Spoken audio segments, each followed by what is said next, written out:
What's going on, everybody? Welcome to my movie review of the 24th entry into the James Bond franchise, Spectre.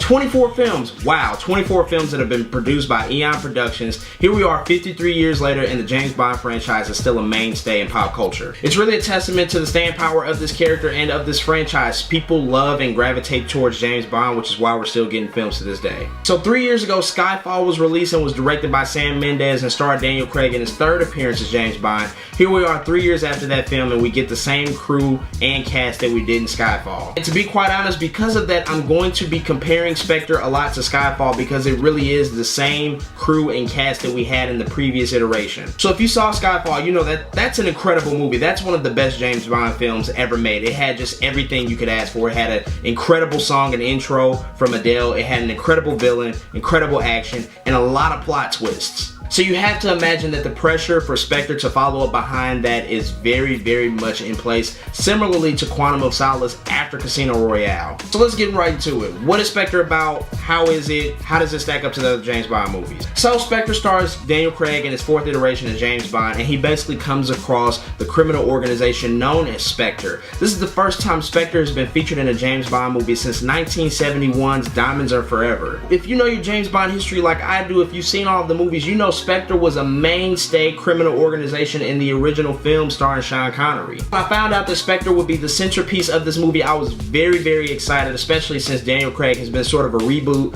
a soft reboot to the James Bond franchise. We're finally seeing really his arch nemesis as an organization come to fruition in this film. But let's be honest, Spectre, this movie, it's okay. It's not that good as Skyfall. Why is it not that good? Well, it's a lot of reasons. First of all, there was nothing that truly amazed me about this movie. There were no spectacular moments in this movie, if you ask me. You know, in Skyfall, there were a lot of plot twists and a lot of things that made me say, holy crap, I did not see that coming, and this movie really didn't have any of that. So that's really the first issue. The second issue is, a lot of the action sequences didn't make the most sense to me. I mean, there was one particular sequence where James Bond ended up with a plane. I was like, how did he get a plane? It just did not make sense overall to me. Now, on the contrary of that, the technicality and the beauty of this film is just off the page. The action sequences do really an amazing job of just looking gorgeous on screen. But again, like, there was nothing spectacular about it to me. I don't know if I've become numb to the action sequences. I don't know if they run out of ideas of what to do as far as the action sequences, but there was nothing that really just got me on the edge of my seat. Here's another thing that I had with Spectre, another issue that I had with Spectre. It took a more traditional route to James Bond as a character. Here's the thing, Daniel Craig is my favorite Bond. I think he's the best Bond we've ever had. A lot of that is because he was untraditional. He bucked the system of what Bond was traditionally seen as on screen. There were a lot of movie tropes that James Bond employed in the films that we saw for 30 plus years, but then Daniel Craig came along and just completely shook all of that up. A lot of that came in Casino Royale, which I think is the best Bond movie ever made, by the way. A lot of that came in Casino Royale. You saw a very untraditional take on the Bond character. However, in this movie, in Spectre, you see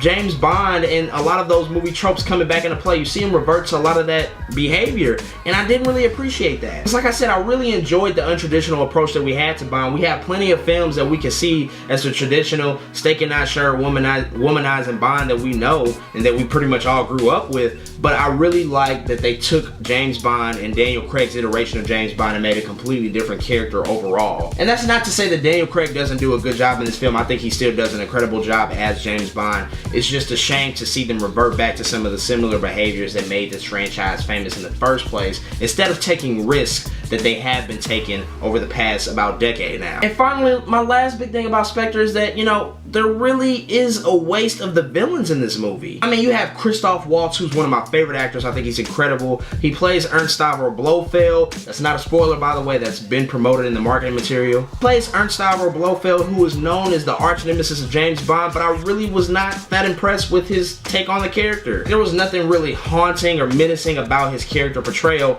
on top of the fact that we didn't see him that much in the movie. I mean, seriously, Christoph Waltz was probably in the movie for a total of maybe 20 minutes, if that. And that was really disappointing because I thought we were gonna see a lot more of Christoph Waltz, but we did not. We only saw a quick snippet of him a couple of times. And then also Dave Bautista's character, Mr. Hinks, he's a high-ranking officer in Spectre. He's definitely the muscle Spectre. I thought that was a good presence in this film. You gotta have somebody that can stand toe-to-toe and even outmatch Bond on the physical side, and I thought Dave Bautista brought, you know, that incredible presence. However, again, a character that I thought was underutilized and could have been used a lot more in this movie. And it was just a shame to see the villains just not really being used. I mean, it does focus a lot on Bond and diving more into his backstory, but again, a lot of what makes Bond movies really good are his villains. You know, we know those to be centerpieces of his movies. So, you know, all of those things really just kind of made me question this movie, like, how good is it? And like I said, I think it's an okay movie. I don't think it's that great. It's good. It does have entertaining moments, but when you compare it to other great Bond movies,